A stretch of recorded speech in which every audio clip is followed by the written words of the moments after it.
மனுபுத்திரனே, நான் உன்னை இஸ்ரவேல் வம்சத்தாருக்கு காவல்காரனாக வைத்தேன். ஆகையால் நீ என் வாயினாலே வார்த்தையை கேட்டு என் நாமத்தினாலே அவர்களை எச்சரிப்பாயாக. நீ என் வாயினாலே வார்த்தைகளை கேட்டு என் நாமத்தினாலே அவர்களை. அவர் வாயினால் சொல்லப்பட்ட வார்த்தை எங்கே இருக்கிறது? அவர் வாயினால் சொல்றது எங்க இருக்கு? வேறந்தான் அவர் வாயினால் சொல்லப்பட்டது. இவையெல்லாம் மனுஷன் மூலமாக எழுதப்பட்டாலும் கூட வேத வாக்கியங்கள் எல்லாம் தேவாவியினால் அருளப்பட்டிருப்பதினாலே இதில் சொல்லுகிற அத்தனை வார்த்தைகளையும் நீங்கள் யாருக்கு சொன்னாலும் இதன் மூலமாக நானும் உங்களுக்கும் அநேக மக்களுக்கு சொன்னாலும் இது யாருடைய வார்த்தை தான்? தேவனுடைய வார்த்தை. இது என்னுடைய சொந்த வார்த்தை அல்ல, தேவனுடைய வார்த்தை. அவர் சொல்லுகிறார், நீ என் வாயினால் வார்த்தையை கேட்டு என் நாமத்தினால் அவர்களை எச்சரிப்பாயாக. இதற்கு முன்னால் கூட ஊழியத்தின் ஆரம்ப காலங்களிலே ஒரு சிலரை நான் எச்சரித்தேன், வந்துருங்க ஞானஸ்நானம் எடுத்துருங்கன்னு சொன்னேன். ஒரு சகோதரர் வருவார் ஆரம்ப நாட்கள்ல. அவருடைய வேலை, அவருடைய நல்ல ஒரு அரசாங்கத்தில் நல்ல வேலை இருப்பதனால அதை அவர் ஏற்றுக்கல. அவருக்கு எல்லாருக்குன்ற ஒரு எண்ணத்துக்குள்ளாக தேவனை கொடுத்து ஒரு ஆழமான ஒரு காரியம் தனக்கு எல்லாம் இருக்கு அப்படின்னு யோசிச்சாரு. இல்லைப்பா நீங்கள் வாங்க நான் நேசிக்கிறேன்னு சொன்னேன், ஏற்றுக்கொள்ளவில்லை. பார்த்தீங்கன்னா ஒரு ட்ரெயினில் போகும்போது ஒரு விபத்தில் கால் எடுத்துட்டார். அந்த படம் ஒரு கால் எடுத்துட்டாரு. மறுபடியும் அந்த ஒரு ஊனத்தோடு கூட கடந்து வந்தா அப்பவே சொல்லலாம், வந்துடுங்க அந்த நேசிக்கிறார் அவர்களை சொல்லி அதையும் அவர்கள் தட்டி நம்ம வந்தாங்க. கொஞ்ச நாள் வந்தாங்க, அதுக்கப்புறம் அப்படியே விலக ஆரம்பிச்சாங்க. இன்றைக்கு அவர்கள் இல்லை.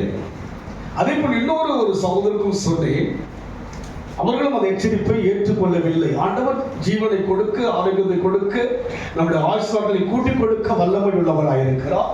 நம்முடைய தேவைகளை கொடுப்பதிலே மிகுந்த கவனமுள்ளவராயிருக்கிறார். அதனால் அவருக்கு சொன்ன அவர் என்ன பண்ணல, இன்றைக்கு ஒவ்வொருவருக்கும் தேவனுடைய நாமத்தினாலே ஒரு சில காரியங்களை தேவன் வெளிப்படுத்தும் போது, எச்சரிக்கின்ற போது அதை ஏற்றுக்கொள்ளாமல் இன்றைக்கு அநேகர் இல்லாமல் இருக்கிறார். ஆனால் இந்த நாளிலும் கூட நமக்கு ஒரு எச்சரிப்பை கொடுக்கிறார். என்ன செய்கிறார்? நாம் யாவருக்கும் ஒரு எச்சரிப்பு. என்னதுங்க? ஒரு பிள்ளைங்க ஸ்கூல்ல படிக்கிறாங்க, பிளஸ் டூ என்ன பண்ணுவாங்க, ஜாக்கிரதையா. என்னதுங்க? எல்லாம் படிச்சு என்ன பண்ணோம், எச்சரிப்பாங்க. நீ படிப்புல என்ன பண்ண, நீ கவனம் செலுத்தணும், எச்சரிப்பாங்க. வேலையில் கூட எச்சரிப்பாங்க. நீ அடிக்கடி என்ன பண்ற, லீவ் போடுற, ஜாக்கிரதையா. உனக்கு ஜாக்கிரதை, ப்ரமோஷன் வராதவனுக்கு. அதுக்கப்புறம் ஒரு எச்சரிப்பு வருவது போல சபையிலும் தேவன் எச்சரிக்கிறவராய் இருக்கிறார். கல்லூரியில் மாத்திரமல்ல, படிக்கின்ற பள்ளியில் மாத்திரமல்ல, வேலை செய்கின்ற அலுவலில் மாத்திரமல்ல, சபையிலும் தேவன் யாராய் இருக்கிறார்? எச்சரிக்கிறவராய் இருக்கிறார். எச்சரிப்பு என்பது நமக்கு பயத்தை கொடுக்கல்ல, தேவன் எச்சரிப்பின் மூலமாய் பாதுகாக்கும்படியாய் அழைக்கிறார். எச்சரித்தால் பல வருஷங்கள் கடந்து போனது. எச்சரிப்பை மீறி போனபடியினாலே பல மாற்றங்களை நான் அனைவரிடத்திலும் பார்த்தேன். இவருக்கு இந்த புத்தூர்லேருந்து அந்த தம்பி போன் பண்ணாங்க, அவருக்கு ஒரு 1.5 வருஷம் முன்னாடி போனாங்க. 1.5 வருஷம் முன்னாடி போயிட்டு வந்து நான் அவரை பார்த்துட்டாங்க. அதோட மறந்துட்டேன். அவங்க லிங்க் ரொம்ப கிடையாது. வாட்ஸ்அப்ல மெசேஜ் பார்ப்பாப்புல, ரிப்ளை எப்பயாவது பண்ணுவாப்புல. தன்னுடைய தகப்பனார் வீட்டுக்கு தான் போனாங்க. அங்கிருந்து அவர் தன்னுடைய மனைவியுடைய தகப்பனார் வீட்டுக்கு போனாங்க. அந்த குடும்பம் ஒரு கிறிஸ்துவை ஆழமாய் அறியாதபடி ஒரு மேலோட்டமா இருந்தாங்க. நான் சொன்னேன், பல விதமான செய்திகள் இந்த குடும்பத்துக்கு விரோதமாக எழுப்பியிருந்தது. நான் சொன்னேன், நீங்க கர்த்தருக்குள்ள ஆழமா வாங்க, நிச்சயம் உங்களுக்குள்ள ஒரு பெரிய பாதுகாப்பு இருக்கும் என்று சொல்லி நான் உங்ககிட்ட காரியங்கள் எல்லாம் சொன்னேன். அதை அந்த குடும்பத்தில் இருக்கிறவங்க ஒரு அந்த குறிப்பிட்ட சகோதரர் மாத்திரம் ரொம்ப அது ஒரு பெருமையா ஒரு பெருசா எண்ணாம அந்த வார்த்தையை ஒரு அலட்சியமா எண்ணினார். வார்த்தை மூலமாக தான் பேசினேன். நீங்க உங்களுக்கு விரோதமாக எழுப்புகிற எந்த ஆயுதமும் வாய்க்காதி போகும் என்று சொன்னால், கர்த்தருக்குள் வந்தால்தான் அந்த காரியம் எல்லாம் அவங்க அதுக்குள்ள வராமையே இருந்தாங்க. அவர் சொன்ன போது எனக்கு அப்பதான் ஞாபகம் வந்தது. அதனால் கர்த்தர் செய்கிறார். வாசிக்க மறுபடியுமாக, மனுபுத்திரனே, நான் உன்னை இஸ்ரவேல் வம்சத்தாருக்கு காவல்காரனாக வைத்தேன். ஆகையால் நீ என் வாயினாலே வார்த்தையை கேட்டு என் நாமத்தினாலே அவர்களை எச்சரிப்பாயாக. அது கொஞ்சம் படிக்க. So you, son of man, I have made you a watchman for the children of Israel, and you are to give ear to the word of my mouth, and give them news from me of their danger. Danger, என்னதுங்க? எச்சரிப்பு, என்னதுங்க? Danger, ஆபத்து. என்னதுங்க? எச்சரிப்புனா கூட கொஞ்சம் பரவாயில்ல இல்லைங்களா? Danger எப்படி இருக்குதுங்க? அபாயம். யாருக்கு அபாயம்? நமக்கெல்லாம் அபாயம் இருக்கு. ஆமென் சொல்லுங்க பார்க்கலாம். கர்த்தரை தேடுகளுக்கும் ஒரு நன்மையும் குறைவுபடாது. ஆனால் ஏதோ ஒரு காரியம் எச்சரிக்கிறார் தேவன். நீங்க வேலைக்கு ஸ்தலத்துல போறீங்க, சொல்லுவாங்க இல்ல அடிக்கடி லீவ் போடுற, அப்ப மாட்டவங்களுக்கு நான் சம்பளத்தை சொல்லுவாங்க, நீ லீவ் போடு, உனக்கு அடுத்த மாசம் நான் போட இன்க்ரிமெண்ட் பண்றேன்னு வரல. எச்சரிப்பா மேடம் சொல்லுங்க சொல்லுங்க பார்க்கலாம். பிள்ளைங்க படிக்கலாம் சொல்லுவாங்க, ஃபெயில் ஆகிடுவேன் ஜாக்கிரதையா படி, வாய்ப்பே இல்லை, என்ன இல்லை வாய்ப்பே. அதுபோல் சபை என்பதும் ஆசீர்வதிப்பதற்கு மாத்திரமல்ல, எச்சரிப்பதற்கும் சபை. தேவனுடைய எச்சரிப்பு நமக்கு பாதுகாப்பை கொடுப்பதற்கு தான் எச்சரிக்கிறார். ஏதோ ஒரு காரியம் வாழ்க்கையில் அதிசயத்தை காணப்படும் சொன்னார். 8 மாதம் முடிந்து 9வது மாதத்துக்குள் கடந்து போவதற்குள்ளாக என்ன சொல்கிறார்? 4 மாதத்து அதிசயத்தை நாம் காண வேண்டும் என்று சொன்னால் எச்சரிக்கிறார். ஏதோ ஒரு காரியத்தை எனக்கும் உங்களுக்கும் தேவன் எச்சரிக்கிறார். டேஞ்சர், நல்லது, எச்சரிக்கிறார். சொன்ன அநேகருக்கு அதை ஒரு பொருட்டா எண்ணாத அநேகரை நான் பார்த்திருக்கிறேன். பிரச்சனைகளை சந்தித்திருப்பதை பார்த்திருக்கிறேன். அதனால் தேவன் எச்சரிக்கிறார். எடுத்து வாசிப்பின வசனம் யோசுவாவின் புத்தகம் 23ஆம் அதிகாரம் 11ஆம் வசனம் வாசிங்க.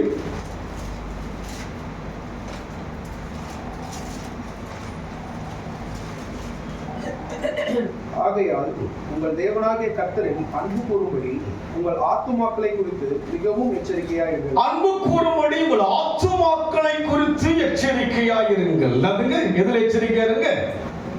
அன்பு கூறுவதில் உங்கள் ஆத்மாவில் ஜாக்கிரதையா அன்பு கூறுங்கள். முழு இதயத்தோடும் முழு ஆத்மாவோடும் முழு பலத்தோடும் அன்பு கூறுவாங்க. எதுக்கு சிம்பிளா தான் பேசுறாங்க. அன்பு கூறுவதிலே எச்சரிக்கையா இருங்கள். ரொம்ப ஒரு பெரிய காரியம் அன்பு கூறுவதிலே. மறுபடியும் படிக்கிறது ப்ளீஸ். ஆகையால் உங்கள் தேவனாகிய கர்த்தரில் அன்பு கூறும்படி உங்கள் ஆத்துமாக்களை குறித்து மிகவும் எச்சரிக்கை. உங்கள் ஆத்துமாக்களை குறித்து மிகவும் எச்சரிக்கையாக இருங்கள். காரணம், நம் தேவன் ஆத்தும நேசர், ஆத்துமாவை பிரியப்படுகிறவர். சரீரத்தையோ வெளித்தோற்றமான முகத்தையோ வெளித்தோற்றமான நம்முடைய பாவனைகளை அல்ல, உள்ளான ஆத்துமாவை நேசிக்கிற ஆத்தும நேசர். எதிலே எச்சரிக்கை இருக்க வேண்டும்? அன்பு கூறுவதிலே. ஆத்துமா எவ்வளவு அன்பு கூறுகிறோம்? நன்றாக தான் அன்பு கூறுகிறோம் என்று பாடுகிறோம். அன்பு கூறுகிறோமா? இவரை விட ஒரு காரியம் பெரிதாய் தோன்றிவிட்டால் அதிலே சார்ந்து விடுகிறோம். அது அன்பா? எது அன்பு? அன்பு சகலத்தையும் தாங்கும், சகலத்தையும் நம்பும், சகலத்தையும் சகிக்கும். அதுதான் அன்பு. இங்க ஒரு பெரிய எச்சரிப்புலாம் கொடுக்கல, ஒரு சின்ன எச்சரிப்பு தான் சில செய்கிற. அன்பு கூறுங்க. அதுக்கு அன்பு வந்து விட்டால் உங்களுடைய அன்பை விட்டு பிரிக்க மாட்டாது என்கிற நிச்சயம் இருக்கும். உயர்வானாலும் தாழ்வான அன்பை விட்டு என்ன பண்ணுங்க? பிரிக்க. ஏன்னா என்னுடைய ஆத்துமாவிலே அன்பு கூறுகிறேன். எது அன்பு கூறுகிறேன்னா எமோஷன் என்ன பண்ணப்போ நெருங்கிய உறவுலாம் வருவாங்க, பேசுவாங்க. சர்ச் முடிச்சு போகும்போது நல்லா அந்த கனெக்ட்லேயே இருப்பாங்க, அந்த அபிஷேகத்தில் இருப்பாங்க. அதுக்கப்புறம் இப்போ தள்ளி போயிட்டா அந்த அபிஷேகம் குறைஞ்சிருக்கு, அன்பு குறைஞ்சிருக்கு. என்ன குறைஞ்சதுக்கு நான் பார்த்துருக்கிறேன். இங்கே இருக்கிறவங்களும் ரொம்ப அனைத்திலும் இருப்போம். அப்போ அப்படி என்ன பண்ணுங்க? தேய்மானம் ஆகிட்டே இருக்கு. ஆத்துமா, உள்ளான ஆத்துமாவிலே தேவன் அன்பு கூற நம்ம எச்சரிக்கிறார். அந்த அன்பு வந்து விட்டால் எல்லாமே வந்துடும். ஆமென் சொல்லுங்க. அன்புதான் குறைவா இருக்கு. யாருக்கு அன்பு குறைவு இருக்கு? எல்லார்கிட்டையும் அன்பு ஜாஸ்தி இருக்கு. யாருக்கிட்ட அன்பு குறைவு இருக்கிறது? தேவனிடத்தில் தான் அன்பு குறைவாக இருப்பது, குறைவாக இருக்கிறது. அதனால்தான் நம்முடைய வழிபாடுகள், நம்முடைய விசுவாசங்கள் எல்லாம் தளர்ந்திருக்கிறது. இவ்வளவு பெரிய தேவனை யோசுவா தன் ஜனங்களுக்கு தேசத்தை பங்கிட்டு கொடுக்கிறார். அவர்கள் முளைக்காத, அவர்கள் இடாத என்ன பண்ண தேசத்தை பலனடைகிறார். அவங்க எந்த விதமான வேலையை செய்யாம என்ன பண்ணாங்க? அந்த தேசத்தை பலனடைகிற அளவுக்கு தேவன் அன்பு கூர்ந்தார். வானத்தினுடைய மன்னாவை அந்த மக்களுக்கு கொடுத்து அன்பு கூர்ந்தார். அன்பு நிமித்தமாய் 40 வருஷம் பாதுகாத்து கொண்டு வருகிறார்.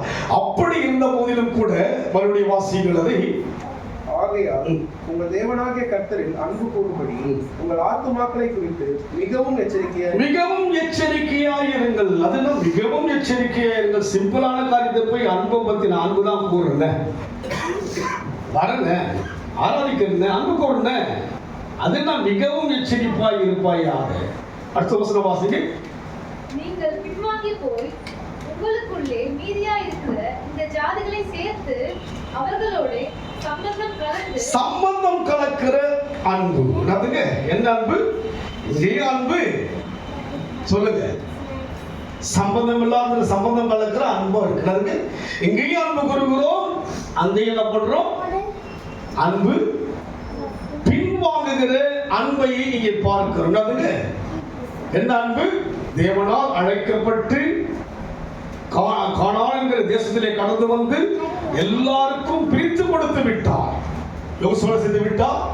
தேசத்தில் இருக்கிற எல்லா விதமான நன்மைகளையும் தன் ஜனங்களுக்கு செய்து விட்டார்.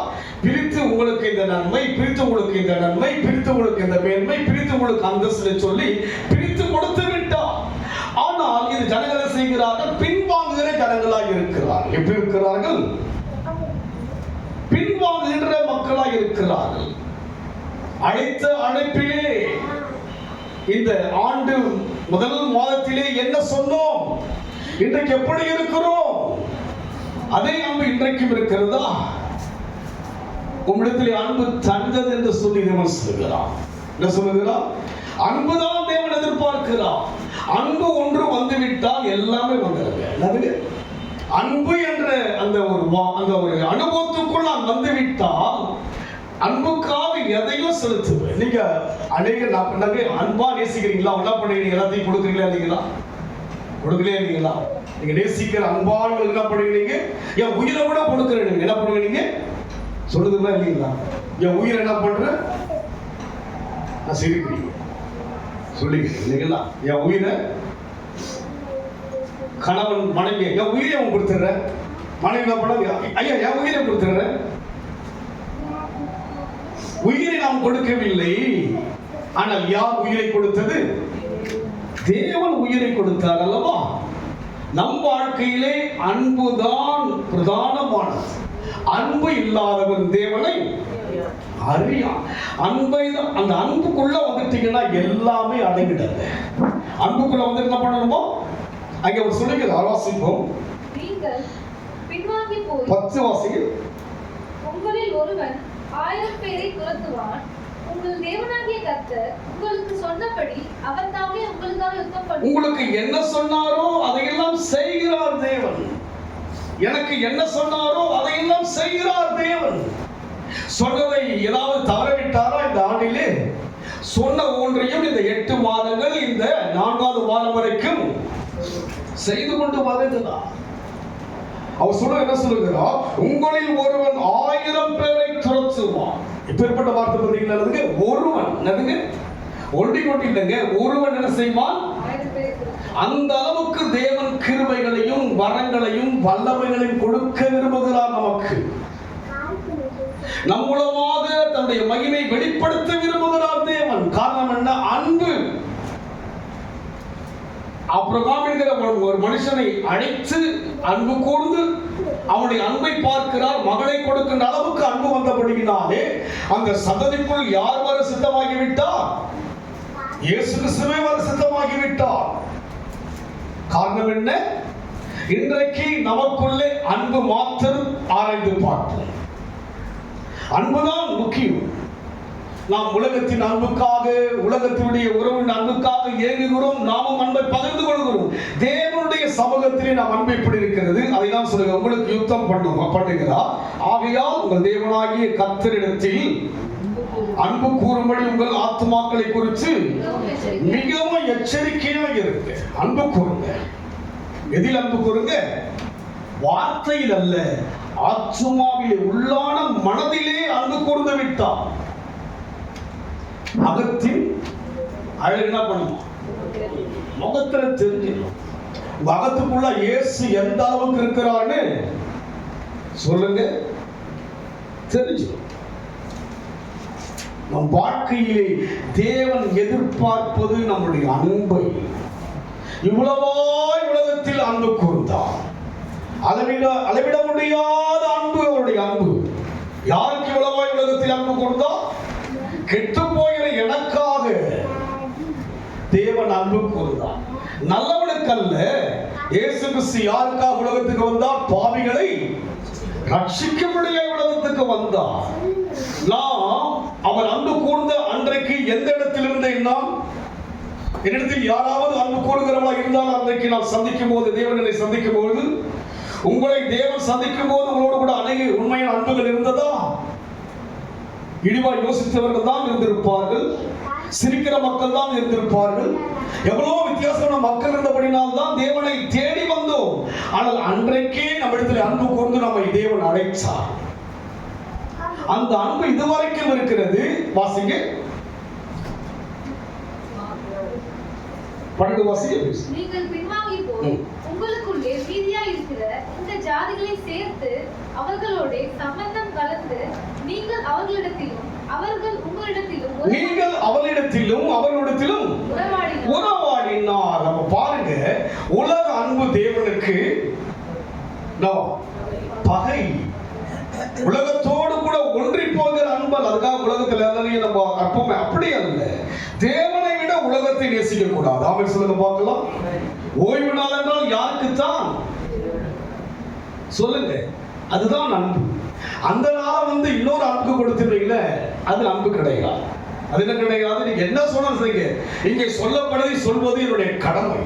சொல்லிதான் ஆகணும். சொல்லாவிட்டால் யாருக்கு ஐயோ? எனக்கு ஐயோ. இங்க இருப்பதை சொல்லாவிட்டால் எனக்கு ஐயோ. அங்கே எரேமியாவிலே எசேக்கியேல் அவர் என்ன சொல்லுகிறார்? 37 33 8 வாசிங்க.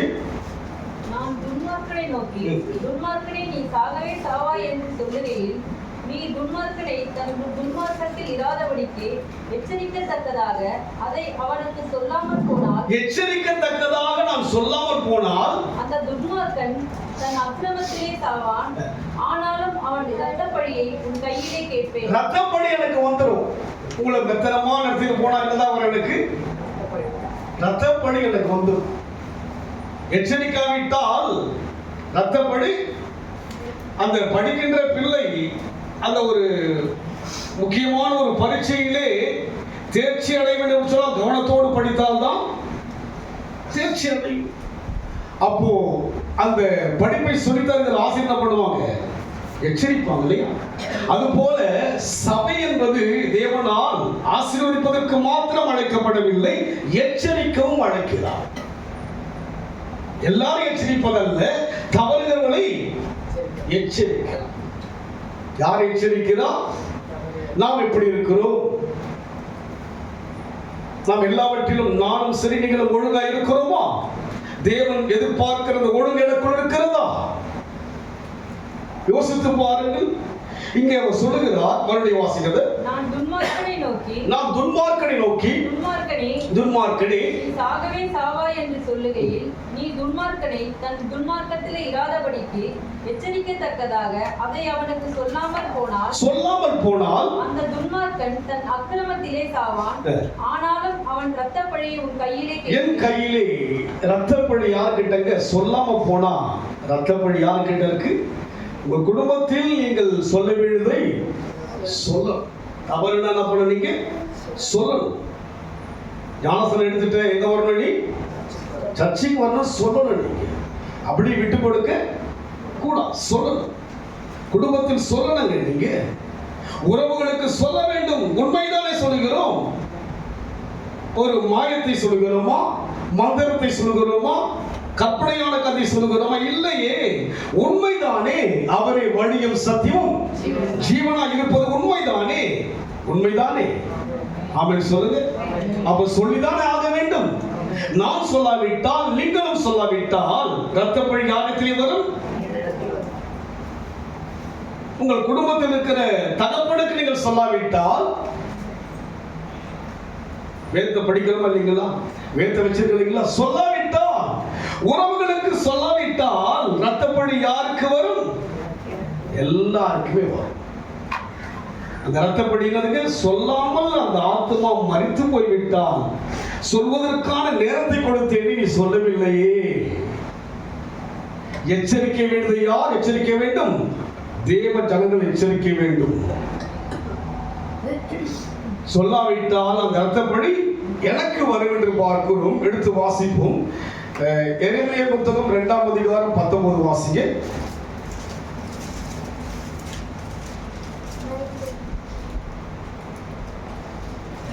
உன் தீமை உன்னை தண்டிக்கும். உன் தீமை உன்னை தண்டிக்கும். உன் மாறுபாடுகள் உன்னை கண்டிக்கும். மாறுபாடுகள் உன்னை கண்டிக்கும். தீமை என்னை தண்டிக்கும், மாறுபாடுகள் என்னை கண்டிக்கும். மாறுபாடு என்ன பண்ணுங்க? கண்டிக்கணும்னா பயன்படுத்த என்ன பண்ணுவாங்க? என்ன பண்ணுவாங்க? அடிப்பாங்க. இப்ப அடிக்கவே கூடாது. என்ன பண்ணுங்க? இப்பெல்லாம் அது போல ஆவிக்குரிய வாழ்க்கையில பண்ணக்கூடாது. எதுவுமே சொல்லக்கூடாது. என்ன பண்ணக்கூடாது? உங்களுக்கு எதுவுமே என்ன பண்ணக்கூடாது? நீங்க வந்தாலும் ஸ்தோத்திரம், வராவிட்டாலும் என்ன பண்ணலாம்? உங்களை பார்த்து என்ன பண்ணான்னு ஸ்தோத்திரம் பண்ணணும். என்ன பண்ணு? எப்படி அரசாங்கம் வந்து அடிக்கக்கூடாதுன்றாங்க இல்லைங்களா? அது போல பண்ண வேண்டியது. அருமா பாஸ்டர் பேசுறீங்களா, பிரசங்கம் பண்றீங்களா, பாடுறீங்களா, ஆராதிக்கிறீங்களா, அதுதான் உங்க வேலை. இதுதான் உங்க வேலை. அரசாங்கம் என்ன பண்ணிச்சு? திறமை அடிக்கக்கூடாது. அது போல பண்ண வேண்டிய. நான் வந்தாலும் ஸ்தோத்திரம் பண்ணணும், வராவிட்டலாம் பண்ணீங்க சொல்லுங்க. சிரிக்கிறீங்க. ஆனால் வேதம் என்ன சொல்லுகிறது? தீமைக்கு தீமை உன்னை தண்டிக்கும், மாறுபாடுகள் உன்னை கண்டிக்கும். கண்டிக்கும். வசனம் வந்து கண்டிக்கும். ஆமென் சொல்லுங்க. கண்டிக்காவிட்டால், பிள்ளைகளை கண்டிக்காவிட்டால் யோசிச்சு பாருங்க. கண்டிச்சு ஒரு அடி அடிச்சா என்ன பண்ணுங்க பிள்ளைங்க? ஆமா, எடுத்து பார்த்து நான் இவ்வளோ வந்து ரொம்ப படிச்சு ரொம்ப கோவச்சுங்க. என்ன பண்ண அவங்க கற்றுக்க அழகு போயிடுச்சுனாக்கு அந்த பேச மாதிரி நான் படிச்சு அழகு ஓடிச்சு. அதுக்கப்புறம் எனக்கு ரொம்ப ஒரு மாதிரி என்ன பண்ண மறுபடியும் என்ன பண்ண கொஞ்சம் நான் பாருங்க. நம் வாழ்க்கையில் ஒரு கண்டிப்பு வரும்போது எப்படி இல்லைன்னா பண்ணிச்சு விழா பண்ணிச்சு வந்து என்ன ரொம்ப தொல்லை பண்ணிகிட்டே இருந்தது. என்ன பண்ணான்னு அது ஒரு முகமே முகம் அப்பதான் யோசிச்சேன். நான் ஒரு ஆவிக்குரிய எப்படி முகம் மாறுது நான் யோசிக்கிறேன். அது அப்படியே கம்முன்னு போயிடுச்சு. அதுக்கு சத்தமே இல்லை, மூச்சு பேச்சே இல்லை, அதுக்கு போயிடுச்சு. அதுக்கப்புறம் கூட அதை பார்த்துட்டு முறைக்குது. வாமா வாமா நான் பண்ண நான் கடைக்கு போலாம் வாவானா யோசிச்சு பாருங்க. அப்போ கண்டிச்சாதான் என்ன பண்றாங்க? ஒரு மாற்றம். அப்படியே விட்டுட்டு உங்க இஷ்டம் உங்க இஷ்டம் வரீங்களா வாங்க, வந்துட்டீங்கல்ல உங்க இஷ்டம் அப்படி நான் சொல்லலாம். ஆனால் வேத வார்த்தையில சொல்கிறது தீமைகள் உன்னை தண்டிக்கும், மாறுபாடுகள் உன்னை கண்டிக்கும். நீ உன் தேவனாகிய கர்த்தரை விடுகிறதும் என்னை பற்றும் பயம் உன்னிடத்தில் இல்லாமல் இருக்கிறதும் எத்தனை பொல்லாப்பும் கஸ்பமான காரியம் என்று உணர்ந்து கொள் என்று சேனைகளின் கர்த்தர் சொல்லுகிறார். யார் சொல்லவில்லை? இந்த பாஸ்டர் உங்களுக்கு சொல்லலங்க. யார் சொல்லுகிற வார்த்தையை சொல்கிறேன்? கர்த்தர் சொல்ல என்ன சொல்லுகிறார்? தீமை உன்னை கண்டிக்கும், மாறுபாடு உன்னை தண்டிக்கும். நான் சொல்ல வேண்டிய அவசியம் இல்லை. ஆட்டோமேட்டிக்கா என்ன பண்ணுங்க? வார்த்தை உன்னை ஆசீர்வதிக்கவே அது மாத்திரம் ஓடும். ஆனா கண்டிக்கும் தண்டிக்கும் என்ற வார்த்தை எனக்கு வேண்டாம் என்று சொன்னால் அதுவும் நடக்கும். நன்மையும் கிருபையும் என்கிட்ட வரும், கண்டிப்பும் தண்டிப்பும் என்கிட்ட வரதான் செய்யும். சொல்ல வேண்டியதை சொல்லிதான் தீர வேண்டும். சொல்லாவிட்டால் ரத்தப்பழி யாருக்குத்தான்? சொல்லாத எனக்குத்தான். நீங்களும் மற்றவங்களுக்கு சொல்லாவிட்டால் ரத்தப்பழி யாருக்குத்தான்? சொல்லாமல் இருக்கிற உங்களுக்குத்தான். வேதம் வந்து இருபுறமும் கருக்குள்ள பட்டை. நம் வாழ்க்கையிலே வாசிங்க முடிச்சிட்டீங்களா? அதை படிப்போம் மறுபடியும் ப்ளீஸ். உன் தீமை உன்னை தண்டிக்கும், உன் மாறுபாடுகள் உன்னை கண்டிக்கும். நீ உன் தேவனாகிய கர்த்தரை யார் தேவன்? யார் தேவன்க? உங்க தேவன். யார் தேவன்?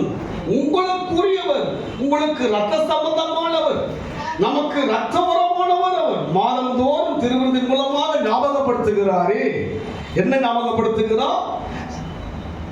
சரீரமாகி அப்பத்தை புசிக்கும்படியாக அவர் ரத்தமாகி ரசத்தை வானப்படும்படியாக ஒவ்வொரு மாதமும் ஞாபகப்படுத்தி கொண்டு வருகிறாரே. ஞாபகம் இருக்கிறதா?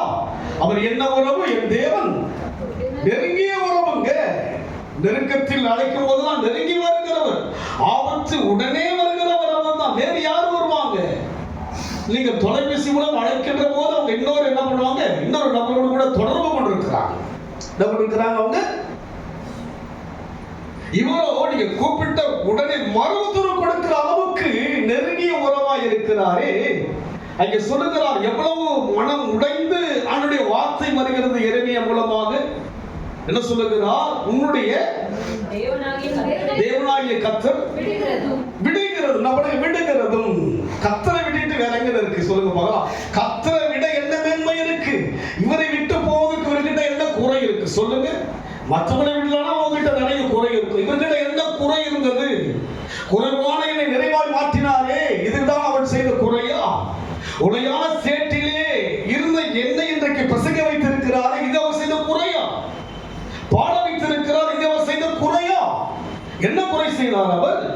என்ன குற்றம் செய்தார்? நான் அவரை விட்டு விலகி போக, இந்த ஓய்வு நாளை விட்டு விலகி போவதற்கு அவர் என்ன குற்றம் செய்தார்? இந்த நாளை மகிமை என்று எண்ண வேண்டியவை இதை விட மற்றது மகிமையை எண்ணுகிறோமே, என்ன குறை செய்தார்? ஒரு குறையும் செய்யவில்லையே விலகுவதற்கு. அதாவது குறை என்ன பண்ணாங்க? உனக்கு எனக்கு சம்பந்தம் இல்லை, விட்டுதான் உன்னை பார்க்க மாட்டோம். உன்னை சொல்லலாம், உலகத்தில் சொல்லலாம், குறை இருக்கலாம், எனக்கு இருக்கலாம், உங்களுக்கு இருக்கலாம், யாவருக்கும் இருக்கலாம். அவனிடத்தில் என்ன குறை? என்ன அவனிடத்தில் பிரச்சனை? எதற்கு விலக வேண்டும்? எதற்கு நாம் கண்டிப்புக்கும் கடந்து போக வேண்டும்? எதற்கு தண்டனைக்கும் கடந்து போக வேண்டும்? எதற்கு? அவர் தண்டிக்கிறவரா? அவரை தன்னைத்தானே தண்டித்துக் கொண்டாரே, தன்னைத்தானே வெறுமையாக்கினாரே, தன்னைத்தானே முற்றிலுமாய் ஒப்புக் கொடுத்தாரே, அக்கிரமக்காரன் எண்ணப்பட்டாரே. அவர் அக்கிரமக்காரர் அல்ல, அவரோ அக்கிரமக்காரராக, என் அக்கிரமத்துக்காக அவர் அக்கிரமக்காரராக எண்ணப்பட்டாரே. விலகுவதற்கும் படிக்குமா? நீ உன் தேவனாகிய கர்த்தரை விடுகிறதும் என்னை பற்றும் பயம் உன்னிடத்தில் இல்லாமல் இருக்கிறது. என்னை பற்றும் பயம் உன்னிடத்தில் இல்லாமல் இருக்கிறது. பயம் இருக்கா இல்லைங்களா? இருக்குங்களா? எனக்கு உங்களுக்கு பயம் இருக்குங்களா? இருக்குங்களா சொல்லுங்க. பிள்ளைங்க ஸ்கூலுக்கு எவ்வளவு பயத்தோட அனுப்புறோம், வேலைக்கு எவ்வளவு பயத்தோட அனுப்புறோம், எவ்வளவு காரியங்களுக்கு பயம் இருக்கிறது. இந்த காரியத்துக்கு பயம் இல்லையே, அவர் எப்படி பேசுகிறார் பார்த்தீர்களா? நேசிக்கிற மக்கள் தான், நேசிக்கிற மக்களுக்கு தான் சொல்லுகிறார், என்னை குறித்து பயம் இல்லையே, உங்களுக்கு பயம் இல்லையே. சொல்லுங்க பார்க்கலாம். இன்னைக்கு இருக்கிற சிஎம்க்கு என்ன, முன்னாள் சிஎம் பயந்துதான் ஆகணும். ஏன்னா அவர்கிட்ட இருக்கு சகல விதமான ரைட்ஸ் யாருக்கிட்ட இருக்கு. ஆமா, பழைய என்ன பண்ண முடியாது, எந்த ரைட்ஸும் கிடையாது, ஒன்னும் பேச முடியாது, என்ன பண்ண முடியாதுங்க, முடியாது. பாருங்க, இவ்வளவு ஒரு பெரிய தேவனுடைய பயம் எனக்கு இல்லையே. பயம் இல்லாதபடி நாம் வெளிப்படுவது எவ்வளவு வேதனை அவருக்கு. எவ்வளவு அருமையாய் கர்த்தர் எச்சரித்து பேசுகிறார். ஆத்துமாவிலே அன்பு கூர்வாயாக மிகவும் எச்சரிப்பாய் சொல்கிறாரே, பயம் எனக்கு இல்லையே, பயம் இல்லையே. தேவன் யார்? அவர் எல்லா தேவர்களுக்கும் மகாராஜ், நிலையானவர், நித்தியமானவர், வானாதி வானம் கொள்ளாத ஒரு பெரிய தேவன் என் மனதில் இருப்பான்னு சொன்னால் பயம் எங்கே? உன்னிடத்தில் இல்லாமல் இருக்கிறது. உன்னிடத்தில் என்ன இல்லாமல் இருக்கிறது? பயம் இருக்கிறதா? நம்ம கிட்ட பயம் இருக்கிறதா? சொல்லுங்க. மற்ற ஒவ்வொரு காலத்துக்கும் பயம் இருக்கு. என்ன இருக்குங்க? எனக்கு ஏதாவது ஒரு சொல்லிட்டாலும் நேரத்துக்கு கரெக்டா போயிடாதுங்க. எனக்கு கூட ஒரு மீட்டிங் அங்கே போறேன். நான் போயிட்டு ஒரு 1 ஹவர் வந்து நான் பண்ண வெயிட் பண்ணிட்டு இருக்கேன். ஆனால் எல்லாம் ஒரு 4 இடத்துலேருந்து வர அவங்களுடைய சிஸ்டர்ஸ்லாம் வரணும். ஒருத்தர் அங்கேருந்து வராங்க, ஒருத்தர் நான் சொல்றேன், நான் வந்து நன்கு எனக்கு டைம் சொல்லிட்டா வந்து நன்கு எனக்கு டைம் சொல்லிட்டா நான் வந்து எனக்கு பயம் இருக்கு. ஏன்னா சொல்லியாச்சு, கர்த்தருடைய சமூகத்தில் கேட்டாச்சு, பயம் இருக்கு. அதை நான் பெருசா என்னவே இல்லை, அது யோசிக்கணும், வரட்டும். நான் சொன்ன இந்த டைமுக்கு நான் வருவேன்னு சொல்லிட்டு அவங்க ஃபோன் பண்ணி பாஸ்ட் வந்துட்டார் வந்துங்கிற அண்ணன் வர அங்கே வர இங்கே வர வந்துகிட்டே இருக்கிறாங்க. 1 ஹவர் ஆகும், அதுக்கு வருத்துக்காதுங்க. பயம், கர்த்தருக்கு பயப்படுதலே பயம். கர்த்தருக்கு பயப்படுகிற மனுஷன் ஆசீர்வதிக்கப்படும். முன்தினம் வந்து ஒரு ட்ரைவ் போகிறேன். கொஞ்சம் கூட தவறிட்டு சுற்றிட்டு அதுக்கப்புறம் போல ஒரு டயர்டாகிடுச்சு. இதெல்லாம் சாப்பிட போல இருக்கு, டைம் ஆயிடுச்சு. நான் பண்ணுங்க, நான் 6:30 வரேன்ட்டு 7:10 ஆயிடுச்சு இருக்கும். நான் போயிட்டு ஆரம்பிச்சிட்டேன். என்ன பண்ண அவங்களுக்கு தெரியும், பாசிட்டிவ் ஏதோ டிராஃபிக்கில் மாட்டிப்போம், அப்போ தெரியும். போயிட்டு ஆரம்பிச்சு ப்ரேயர்லாம் முடிச்சுட்டு ஒரு பஸ் எடுக்கிற மாதிரி இருக்கு. எப்போ என்ன பண்ண கொஞ்சம் பால் தான் படப்படும் நினைக்க, கொழுக்கட்டை கொடுக்குறேன், வடை கொடுக்குறேன். என்ன பண்ணுறேன் நினைக்க வந்து பசிட்டு நான் சொல்லவே இல்லை. எப்போ என்ன பண்ணுவாங்க, குடிக்கிறதுக்கு டீ காஃபி பால் கொடுப்பாங்க, அவ்வளோதான். 2 மோர் கொடுப்பாங்க. அன்னைக்கு பார்த்தா கொழுக்கட்டை தான் கொடுக்குறாங்க. யோசிச்சு பாருங்க, ஆண்டவர் நம்முடைய இல்லாட்டி என்ன பண்ண கொஞ்சம் சீக்கிரம் போய் தான் அங்கே போனால் ஒரு ஸ்நாக்ஸ் சாப்பிட்டு போவேன். ஒரு தடவை போகிறப்போ ஒரு ஈவினிங் ஸ்நாக்ஸ் தான். அது டைம் ஆகிடுனா பண்ணிட்டு நான் போயிட்டு கத்தர் பாருங்க எப்படி பார்க்கிறா. அவளுக்கு புரியல ஒன்று, அப்படி மேலே பார்க்குறேன். நான் பாஸ் இருக்கிறேன் ஒன்றும் இல்லைம்மா அப்படின்னு சொல்லப்பட்டு எனக்கு மாத்திரம் புரிஞ்சது கத்தருடைய நடத்துதல் எப்படி என்று சொல்லி தெளிவாக நம் வாழ்க்கையில் அறிந்து கொள்ள வேண்டும். அதினா பயம் எத்தனை பொல்லாப்பும் கஷ்டமான காரியம் என்று உணர்ந்து கொள். கரெக்டா படிப்பாங்க. நீ உன் தேவனாகிய கர்த்தரை விடுகிறதும் என்னை பற்றும் பயம் உன்னிடத்தில் இல்லாமல் இருக்கிறது. எத்தனை பொல்லாப்பும் கசப்புமான காரியம் என்று உணர்ந்து கொள். கசப்புமான காரியம் அதுங்க அவங்க நமக்கு தெரியல. கசப்பு அவர் கசந்துக்கு என்ன பண்ணுங்க, நமக்கு தான் கசப்பு வருமா? யாருக்கு வருது? நமக்கு பார்த்தா எல்லாம் வரும். நமக்கு தான் சூடு வரும், சொந்தம் வரும், ரோஷம் வரும். அவருக்கு வராதுங்களா? உலக பக்கம் அவர் வருமானம் இருக்குமா? உயிரை தான் இருக்கிறார். அவரு இருக்கிறார் இல்லையாப்பா? இருக்கிறார். எங்க இருக்கிறாரு? பயமே இல்லையே நமக்கு. இங்க வந்து ஆண்டவர் உட்காந்து இருந்தா அவருக்கு ஒரு பயம் இருக்கும். எனக்கு பயம் இருக்கு. அதுக்கு நானும் கொஞ்சம் யோசிச்சு தான் பேசுவார். இப்போ அவர் உட்காந்து இருக்கிறாருன்னா யோசிச்சு பாருங்க. அவர் உட்காந்து எப்படி இருப்பீங்க? நீங்க எப்படி இருப்பீங்க? உங்க முகபாவம் எப்படி இருக்கும் உங்களுடைய? நான் பேசுனா உங்க முகப்பான அப்படியே இருக்கு. நீ சொல்றாப்பா, நீ சொல்லிக்கிட்டே நான் கேட்டுனேன். நீ சொல்லிக்கிட்டே கேட்டு எத்தனை வருஷமா கேட்கிறேன், இந்த வருஷம் கேட்டிருக்கேன், கேட்டு போயிட்டு நீ சொல்லுப்பா. அது உன் வேலை. அது யார் வேலை? நீ சொல்லிக்கிட்டே அது உன் வேலை. நான் கேட்டுட்டே இருக்கிறேன். அதையே ஆண்டவருடைய வார்த்தையல்லவா நாம் இங்கே பேசிக் கொண்டிருக்கிறோம். இதை விட சிறந்தது என்ன? எவ்வளவு அவருடைய மன உளைச்சலை பேசுகிறார். மகிழ்ச்சியாயும் பேசுவா. இது தெரிந்த ஒரு நபர் இறந்துட்டாங்க. அந்த ஐயா பெரிய தாசில்தாராக இருந்துட்டு இதில் தார்வாடில் இருந்தார். நல்ல ஒரு பெரிய ஒரு மனுஷர். அவரோட பழகுபடியான ஒரு ஈவை கத்தர் கொடுத்தார். ஒரு 8 வருஷங்கள் அவர்களோட பழகு. ஒரு முறை நான் பெங்களூர் போகும்போது அங்கிருந்து ஆசன் என்று சொல்லப்படுகிற ஒரு ஊர், அதாவது அந்த இடத்துக்கு போவேன். அங்கே அவர் தங்கியிருந்தார். அவரோட கூட பழகி இருக்கிற நல்ல ஒரு தெய்வ மனுஷன். சிஎஸ்ஐ இருந்தவர். அதுக்கப்புறம் என்கிட்ட அவர் வாலண்டியர்ஸோட பாஸ்டருக்கு நீங்கள் ஞானசனம் கொடுங்கன்னு சொன்னார். அதுக்கப்புறம் ஸ்வீட்ஃபீல்டில் போய் அவர் ஞானசனம் கொடுத்து அதுக்கப்புறம் அந்த அப்பேற்பட்ட சொல்லுவார், நான் பைபிளை படிக்கும்போது அழுவேன், சிரிப்பேன், ரசிப்பேன். ஒவ்வொரு கோணத்தில் அவர் நான் பார்ப்பேன். அது போல இந்த இடத்தில் என்ன சொல்லுகிறார்? மறுபடியும் நிதானமே வாசிக்கமாத ப்ளீஸ். உன் தீமை உன்னை தண்டிக்கும். உன் தீமை உன்னை தண்டிக்கும். யார் தீமை? என் தீமை என்னை தண்டிக்கும். இரண்டாவது, உன் மாறுபாடுகள் உன்னை கண்டிக்கும். உன்னுடைய மாறுபாடு மனம் ஒரு அது போல நம்முடைய மாறுபாடு இங்கே புதி கொடுத்து அங்கே ஓடுத்து, இங்கே ஓடுத்து, அது ஓடுத்து, இது ஓடுத்துறதுங்க இந்த குரல் படத்துல படாதுங்க. அதனால தான் நல்லா அருமையா சொல்ல மனம் என்னவா? குரங்கு. மாறுபாடு இப்படிதான் வாழணும் ஐயா. தீர்மானம் பண்ணிட்டேன்னா இப்படிதான் இருக்கணும், நானு இப்படிதான் இருக்கணும். அதுதான் மாறுபாடு உன்னை கண்டிக்கும். நீ உன் தேவனாகிய கர்த்தரை விடுகிறதும் என்னை பற்றும் பயம் உன்னிடத்தில் இல்லாமல் இருக்கிறது. என்னை பற்றும் பயம் உன்னிடத்தில் இல்லாமல் இருக்கிறதற்கும் எத்தனை பொல்லாப்பு தெரியுமா? பயம் இல்லாவிட்டால் தேவபாரிக்கு எத்தனை பொல்லாப்பு செய்யற எத்தனை பொல்லாப்பு. வாதையின் கூடாரத்தை அணுகாது. பொல்லாப்புன்றாருங்க. பயமா இருக்கு இல்லைங்களா? வசனங்கள் வந்து நம்ம மேலோட்டமா உன்னை நான் இஸ்ரவேலை காக்கிறவர், உன்னை கீழாக்காமல், உன்னை வாளாக்காமல், இதெல்லாம் படிச்சு பார்த்தா அப்படியே நடுங்குது மனசெல்லாம். ஆத்மா நடங்கணும். என்ன பண்ணீங்க? அவர் சொல்றாரு, இப்படி பண்றீங்க, என் மனசு எப்படி இருக்கு தெரியுமா? பொல்லாப்பு. எத்தனை பொல்லாப்பு. கசப்புமான காரியம் என்று உணர்ந்து கொள். எனக்கும் கசப்பு வரும். யாருக்கும் கசப்பு வருமா? அவருக்கும் கசப்பு வரும். எனக்கு தான் கசப்பு வருமா? நீங்கள் பழகுகின்ற நபர் சரியில்லாமல் போனால் என்ன வரும் உங்களுக்கு? ஆட்டோமேட்டிக்கா அது கசப்பு வரும். நம்ம நினைச்சு நமக்கு தான் கசப்புன்னு பார்த்தா யாரு கசப்பு இருக்கு? அவருக்கே கசப்பு இருக்கு. யோசிச்சு பாருங்க. எச்சரிக்கிறார். டேஞ்சர், ஆபத்து. யாருக்கு ஆபத்து? அவருக்கு. அவரிடத்தில் பயம் இல்லாமல் நான் எனக்கு ஏற்றபடிதான் அவர் ஆராதிப்பேன், என் சூழ்நிலைப்படிதான் அவரை தேடுவேன் சொன்னா அது பயம் கிடையாது. என் சூழ்நிலை பிரகாரமா உங்களுக்கு 8 மணி ஸ்கூல்ல 9 தான் வருவேன், நான் தூரத்து வரணும் சொல்ல முடியுமா? சொல்ல முடியுமா? சொல்லுங்க. ஊருக்கு போறீங்க, இல்லங்க நான் குளிக்கணும், ட்ரெயின் நிக்கிறீங்க சொல்ல முடியுமா? சொல்ல முடியாது.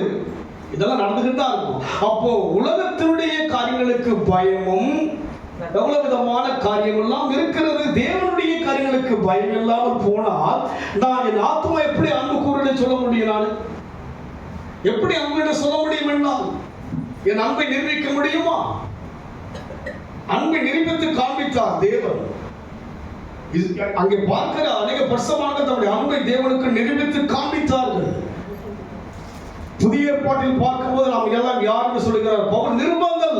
நாம் யாருமோ நிருபங்கள் என்று பார்க்கிறோம். நீங்க அப்போஸ்தலர் புத்தகத்தை படிச்சு பாருங்க, கடைசியில வந்து ஏதோ ஆமென் இருக்காங்க, அது முடிவில் பார்க்கும்போது அப்படியே தொடர்ச்சியாக நிருபங்கள். நாம் யாருமோ நாம் யாவரும் யார்தான்? நிருபங்கள், ஆலயங்கள், மலைகள், வெளிச்சங்கள், உலகத்துக்கு உப்பாய் இருக்கிற இப்படியெல்லாம் பெருவிதமாய் பேசுகிற எனக்குள்ளே தேவ பயம் இல்லாவிட்டால், தேவ அச்சம் இல்லாவிட்டால், என் ஆத்துமா தேவ சமூகத்தில் அன்பு கூறாவிட்டால் அவரும் கசந்து கொள்வார். யாரும் கசந்து கொள்வார்?